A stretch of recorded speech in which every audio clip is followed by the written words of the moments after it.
Mon nom est Maxime Gauthier. Mon nom est Mélanie Veilleux. Nous sommes deux enseignantes au préscolaire avec un bagage pédagogique de plus de 20 ans. Le temps d'un café est un balado destiné aux parents d'enfants d'âge préscolaire. À travers ceux-ci, nous aborderons des thèmes, des questionnements et des préoccupations souvent nommés par nos parents d'élèves. Inquiétudes, conseils et trucs gagnants seront au rendez-vous. Installez-vous confortablement et bon café. Allô Mélanie. Bonjour Maxime. Alors, cette année, on a décidé de faire du pouce sur le temps d'une récré parce qu'on se rendait compte que c'était écouté par beaucoup de parents Oui. puis qui nous posaient des questions et tout ça. Donc, on a commencé le temps d'un café. Un balado spécialement pour nos parents du préscolaire et tout à fait de mise en ces temps nouveaux. Oui, tout à fait. Alors, Autour de quel sujet on va prendre notre premier café, Mélanie, aujourd'hui? Le premier café, c'est souvent le meilleur. Alors, ça va être autour de la rentrée au préscolaire. Oui, effectivement. Et pour les parents qui nous écoutent, l'utilisation du féminin tout au long de nos balados, c'est normal parce que ça a pour but d'alléger la discussion tout simplement. Et en parlant de discussion, la raison pour laquelle nous allons discuter de la rentrée au préscolaire, c'est tout simple, c'est que nous voyons souvent que la rentrée d'un enfant dans le monde scolaire, le passage à la garderie vers ce grand monde-là, ça peut rimer avec un moment de stress et d'impuissance chez les parents. Alors, on va vous donner des outils et des conseils pour alléger le tout et rendre ce moment-là plus agréable. Ainsi, vous pourrez honorer pleinement parce que c'est un moment de transition, puis justement, on veut le vivre avec notre enfant. Tout à fait. Alors, on va commencer par nous alléger les choses. On va parler des choses qui sont plus insécurisantes par rapport à ce passage important. Puis après ça, on va pouvoir alléger notre air d'aller. Puis savourer notre café. Et savourer notre café. Alors, la première chose qu'on vous dirait, c'est éviter de transmettre votre stress à votre enfant. Hein. On s'en rend pas compte souvent, mais quand on sent notre enfant stressé, la première chose à se demander, c'est est-ce que moi, je suis stressée parce qu'il va le sentir? Oui, et c'est des éponges à émotions Exact. à cet âge-là, vraiment. On le vit aussi dans nos classes. Ouais. Puis, ce passage-là de la garderie, souvent pour la plupart de nos élèves, au monde scolaire, c'est un premier deuil. C'est le premier deuil de la petite enfance pour plusieurs parents.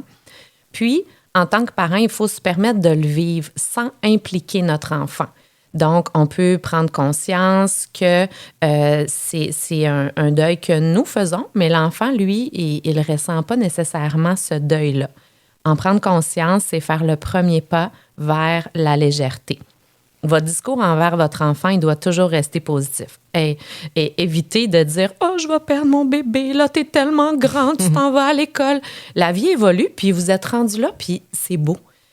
Oui, c'est beau. Puis je vous dirais, gardez ça en tête parce que vous allez le revivre plus tard. Tu sais, moi, cette année, je le vois, mon grand, il quitte la maison, il s'en va en appartement parce qu'il rentre à l'université et je vis sensiblement les mêmes choses. Puis c'est normal, ce lâcher-prise-là et le laisser aller, mais vous allez le faire étape par étape. Alors, cette première étape-là va vous amener plus loin plus tard. Alors, je te dirais, comme on va dire aux parents, nomme Mélanie, ainsi que tous les parents qui nous écoutent, les victoires que ton enfant a eues depuis sa naissance afin de le rappeler à vous-même par le fait même. Donc, les enfants, ils ont appris à marcher, ils ont appris à parler, ils ont appris à manger seuls. Mais là, c'est une autre petite victoire qui s'en vient que la transition préscolaire. Oui, puis ça peut être bouleversant parce qu'on a l'impression des fois de les jeter dans le vide ou... de les envoyer vers l'inconnu, c'est une zone grise. Hein? Puis on ne sait pas encore tout à fait comment ça va se passer. Puis les êtres humains, on n'aime pas ça, les zones grises. Donc, notre conseil, c'est de faire confiance aux enseignants. Oui, effectivement, on est habitué. On est habitué de les accueillir, vos enfants. Ça se fait dans la douceur, pas à pas. Chaque chose va prendre le temps qu'il faut. Mais c'est ça. Ne vous inquiétez pas, nous sommes là. Allez pas au-devant des peurs. Attendez que votre enfant nomme les choses. Laissez les choses suivre leur cours. Tu sais, souvent, on va nommer, là, c'est comme pour se décharger soi-même. C'est notre anxiété qu'on passe sur l'enfant. Attendez le moment venu, une étape à la fois. Puis, C'est ça. Puis de toute façon, quand il y aura une inquiétude qui surviendra, ben les enseignantes, on est là. Puis prenez pas les inquiétudes à l'avance, prenez-les quand elles arrivent vraiment. Oui, puis les enseignantes, on connaît ça, là. Ça fait un bon bout de temps. Puis si c'est une nouvelle enseignante, faites-vous-en pas à vous demander à ses collègues. On en a toutes des solutions. Tout à fait. Puis en parlant de peur de parents, ben on va les nommer. On va les nommer un petit peu en rafale. Puis sachez que ces peurs-là sont normales, sont légitimes, puis que la majorité des parents qui nous côtoient vont nous les nommer. Puis finalement, à la fin de l'année, ils vont eux-mêmes les déconstruire, ces peurs-là. Par exemple, souvent, on va entendre... En fait, ça, on ne l'entend pas. C'est sous-entendu. C'est sous-entendu, mais en tout cas, c'était une de mes peurs à moi. C'est mon enfant ne sera pas aimé par son enseignante. Moi, ça me faisait tellement peur. J'en ai parlé dans les balados, le temps d'une récré. Mais on l'a souvent dit aussi dans ces balados-là, c'est notre engagement. C'est dans notre contrat d'aimer votre enfant, peu importe son unicité. Alors, ne vous en faites pas avec ça. Puis, une autre peur qu'on entend souvent, c'est « mon enfant sera tannant ». Peut-être, mais tu sais, ce que je dis tout le temps, moi, c'est si tous les enfants étaient égaux, pareil, ça serait plate. Ça met de l'ambiance. Votre enfant amène justement son unicité dans la classe. C'est normal, c'est sa personnalité. C'est ça. Une classe, c'est une micro-société. Alors, il y a toutes sortes de personnalités et c'est à nous, comme profs, de créer une ambiance, de créer une mini-collectivité. Donc, ça, c'est notre travail. Une autre part des parents, c'est « mon enfant va pleurer ». La transition au préscolaire, c'est souvent inquiétant pour les enfants aussi. Oui, on a des larmes au début de l'année, mais c'est souvent des larmes qui ne durent pas longtemps, qui font un temps. Puis, cette année, justement, je l'ai vécu. Puis, à la fin de l'année, ces enfants-là, ça va être vraiment un souvenir lointain. Puis, ne vous inquiétez pas, on est là pour les accompagner. Puis, les pleurs, ça fait partie du deuil aussi. Et puis, on a des moyens pour aider les enfants à réguler leur peine. Moi, je leur dis souvent, pleure ta peine. Mm-hmm. Puis, quand tu n'auras plus de peine, bien, viens-t'en avec nous. Moi, j'aime leur donner le droit de pleurer. Oh oui, puis c'est un moment. Ça va passer. Oui, vraiment. Il y en a, en 25 ans, il n'y en a pas un qui a pleuré de septembre à juin. C'est ça. Ça dure environ, je dirais 3-4 semaines. Puis maximum. Après ça, oui. Mon enfant va être influençable. Encore une fois, peut-être. Mm-hmm. Et encore une fois, c'est une micro-société. Puis nous, notre travail en tant qu'enseignante, c'est leur montrer à faire des bons choix, à regarder les autres agir, à s'affirmer aussi. Moi, je ne suis pas d'accord avec ce que tu fais. Puis à leur montrer à faire des bons choix. Donc, ne vous inquiétez pas. Ça fait partie de l'évolution, avoir envie de se faire influencer. Puis ça fait partie de l'évolution aussi, faire les choix pour éviter d'être influencé. Ça fait partie des apprentissages. Hein? Oui. En apprentissage, il y a le mot tissage, tisser des liens. Bien, tisser des liens, ça passe par là, des fois aussi. Mon enfant va oublier de manger. Oui, ça aussi. Ça arrive, mais quand ils ont assez faim, ils vont le dire, puis le lendemain, ils vont manger. Mais j'en ai jamais vu qui se laissaient mourir de faim. Alors, puis on circule, puis on regarde les boîtes à lunch, puis on a des éducatrices, puis il y a des voisins aussi qui vont dire, ils mangent pas. Fait qu'il faut y faire confiance. Oui. Dites-vous les parents qu'on est vraiment en bienveillance, à la limite hélicoptère au-dessus de votre enfant, et puis on veille à ce que tout soit dans l'ordre. Puis ça se peut que la première journée d'école, il y ait juste pas faim. Puis notre travail, c'est pas de les forcer à manger, c'est de les aider à découvrir leur faim puis à bien la gérer aussi. Mon enfant va perdre ses choses. Oui, c'est pour ça qu'au début, on vous dit de tout étiqueter. Fait que oui, il va en perdre. On va aller à la recherche avec lui. On va lui donner des outils aussi pour mieux s'organiser. Fait que s'il perd beaucoup de choses au début, ça veut dire qu'il va falloir mettre un peu plus de temps, nous, sur comment s'organiser. Puis des fois, on va vous donner des outils à vous aussi pour que vous l'aidiez à s'organiser aussi à la maison. Mon enfant n'aura pas d'amis. Peut-être qu'au début de l'année, il va jouer seul, il va être un peu plus dans son coin aux récréations. Mais croyez-moi, c'est justement le tissage de tout ce tissu-là dans la classe, tous les liens qui se créent. C'est la beauté du préscolaire aussi. On commence un peu seul à travers des étrangers, puis on finit comme une grande famille. Donc, tout le monde a des amis. Puis, en tout cas, je vous mets au défi de faire le choix des amis qu'il voudra inviter aux anniversaires, voir s'il n'a pas d'amis. Souvent, vous pourriez remplir votre maison du plancher au plafond. Puis il y a des enfants plus solitaires aussi. Oui. Il y a des, tu sais, moi, je suis une solitaire dans la vie. Fait que moi, j'ai besoin de sentir qu'il y a des gens autour de moi, mais je ne suis pas toujours en train de jouer. J'ai besoin des moments seuls.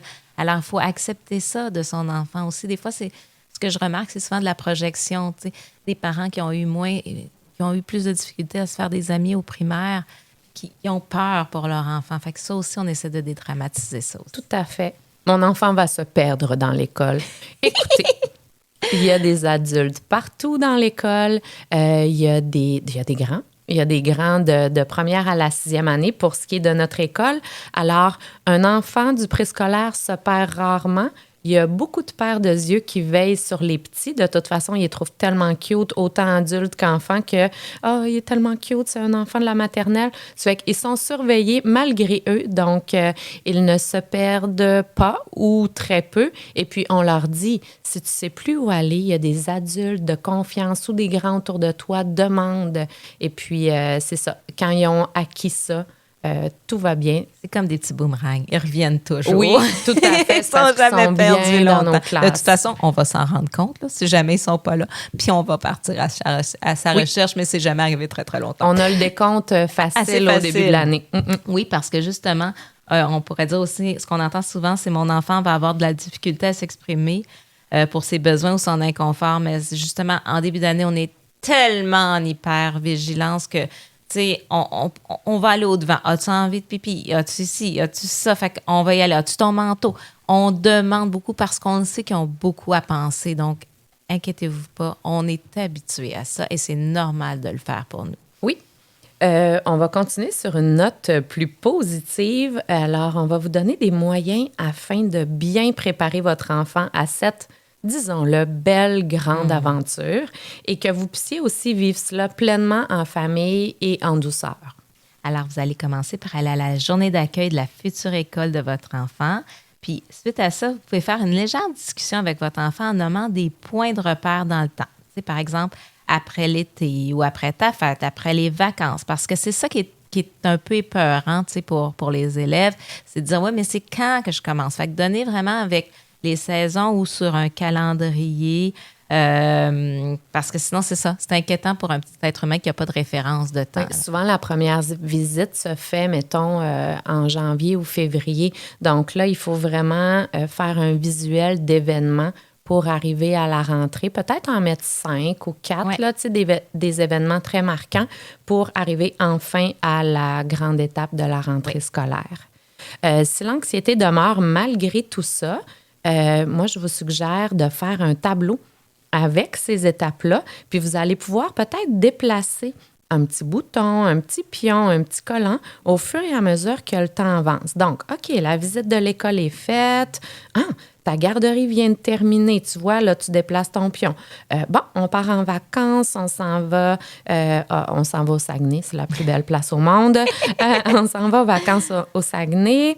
Après ça, on est rendu à acheter tes effets scolaires. Donc, le pion se déplace au fur et à mesure des étapes. Après les effets scolaires, on est rendu à l'étape du choix de vêtements. Et regarde la prochaine, et là, vous pouvez compter les dodos. La prochaine étape, c'est ta rentrée officielle à l'école. Et là, c'est ça. C'est vraiment l'enfant se situe encore mieux dans le temps.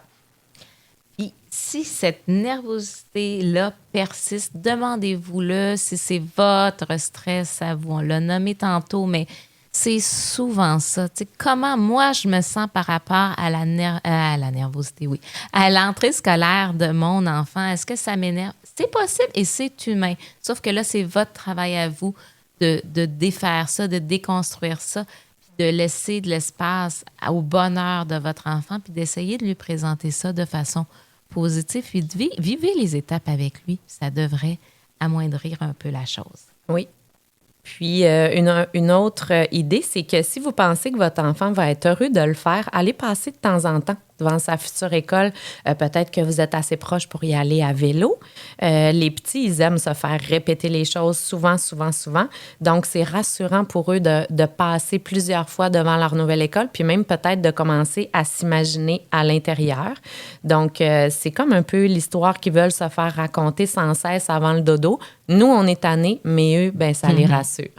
Puis essayez de rester toujours dans le positif. Tu sais, même si vous avez eu un rapport qui est moins positif avec l'école, mais là, ça va être différent pour votre enfant. Vous écrivez une nouvelle histoire. Puis c'est comme ça qu'il faut le voir. C'est plus les mêmes profs. Il n'est pas accompagné par les mêmes personnes. Son histoire à lui, elle est différente. Donc, donnez-lui une chance qu'elle soit positive.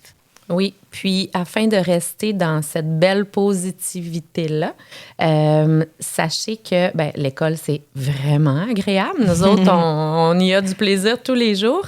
On va vous proposer dans chacun des balados, alors nous allons le faire dans quelques instants, des albums qui vont vous permettre d'ouvrir des discussions puis de créer des moments doux avec votre enfant. Alors, nos 3 albums aujourd'hui, le premier, c'est on va vous en suggérer toujours quelques-uns que vous pourrez choisir, puis lire, prendre ce moment-là avec votre enfant, là, tout doucement. Donc, le premier, c'est Le bisou secret. Ça, c'est l'histoire d'un petit raton laveur qui fait son entrée à l'école, puis qui est un peu incertain, puis il a peur, puis il pleure. Puis là, sa maman lui dépose un petit bisou dans le fond de sa main, fait qu'il peut le traîner partout, ce bisou-là, puis ça l'aide à se calmer. Donc, nous, on l'utilise en classe, mais c'est un geste concret que vous pouvez utiliser avec votre enfant. Tout à fait. Les albums, on avait dit qu'ils seraient... Oui, ils vont être en note de bas de balado, là, dans mon Dieu, comment on a appelé ça? Donc, le lien d'épisode. Le lien d'épisode. Alors, vous allez pouvoir les retrouver, le titre et auteur. Oui. Donc, voilà. Puis, si vous voulez, vous pourrez nous réécouter au complet et réécouter les titres d'albums à la fin. On ne sait jamais. Oui. Alors, un de mes coups de cœur, moi, c'est On ne mange pas ses camarades de classe. C'est une petite... Alors, on la met au féminin, une petite tyrannosaure rex qui rentre à l'école et elle va à l'école. C'est des vrais êtres humains dans sa classe. Alors, la première journée, elle les mange tous dès qu'elle arrive dans sa classe. Puis là, elle doit apprendre à se faire des amis, à prendre soin parce qu'elle ne sait pas, elle, qu'il ne faut pas manger ses camarades de classe. Fait que c'est un moyen de rigoler, mais de parler de la rentrée scolaire. Puis au début, c'est ça, elle a peur. Qu'est-ce qu'il va y avoir dans ma classe? Est-ce que je vais aimer ça? Est-ce que je vais m'ennuyer de toi? Tu sais, c'est un peu le même sujet que Le bisou secret, mais d'une façon humoristique. Exactement. Puis le troisième, c'est plus un livre pour vous. C'est un album jeunesse, mais d'un point de vue parent, ça fait du bien. C'est le sais-tu. C'est tout ce que votre enfant doit savoir, mais à partir de son cœur. Tu sais, puis moi, je vous le dis, là, préparez votre petite boîte de mouchoirs, mais ça fait du bien. C'est comme si... C'est le retour à l'enfance, mais aux vraies choses. Tu sais, à tout ce qui en nous ne meurt jamais. Alors... je vous le conseille, même pour vous, c'est un des plus beaux livres à avoir. C'est un passage qui était beau, c'est quelque chose comme « ça ne sert à rien de savoir compter jusqu'à 1000, tu as juste à contempler les étoiles dans le ciel. Il y en a beaucoup plus que le décompte que tu peux en faire quelque chose, mais ça ramène à l'essentiel, je pense, ce livre-là. Vraiment, c'est vraiment ça. Oui. Alors, on va finir par notre mot doux. Encore une fois, dans tous les balados, il y en a un parce qu'on aime finir sur une note douce, positive, puis un petit mot, justement, qui va faire réfléchir. Puis que vous pouvez vous servir comme mantra. Justement, si votre stress demeure, répétez-vous doucement cette petite phrase-là, puis ça va peut-être apaiser certaines choses. Alors, on y va. L'école est un lieu merveilleux où votre enfant peut apprendre à aimer et à être aimé. Commencez par ouvrir votre cœur, faites confiance, le reste suivra. Merci. Merci, Maxime.